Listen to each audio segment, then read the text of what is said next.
23 oktyabr 2025 yil, soat 19. Oh-ohda sevimli Tuda kechir serialining 107 qismi efirga uzatiladi. Ushbu bo'lim ayniqsa hissiyotlarga boy va ta'sirli bo'lishi kutilmoqda.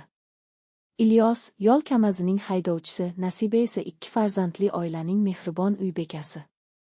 U o'zining ikkinchi rafiqasi Hamidani turmushga chiqarishni rejalashtiradi va bu qaror fojia bilan tugaydi. Nasiba chidab bo'lmay, o'z joniga qasd qiladi. Ilyosning to'yga olib kelgan bozor sovg'asi kutilmaganda uning dafn marosimida ishlatiladi. 3-chi kuni kelinning uyi topilgan kundaligidagi yozuvlar orqali Nasibaning har bir kunidagi his-tuyg'ulari, azob-uqubatlari va Ilyosga bo'lgan sevgisi ochib beriladi. Serial qahramonlarning psixologiyasini chuqur ochib beradi, haqiqiy sevgi va insoniy zaifliklar haqida o'ylashga majbur qiladi. Bu voqea samimiyligi va realistikligi bilan yurakni larzaga soladi, aktyorlik mahorati esa chinakam his-tuyg'ularni uyg'otadi. Ilyosning keyingi hayoti qanday kechadi va Hamida bilan baxtli bo'la oladimi? Bularni ushbu serial orqali bilib olamiz.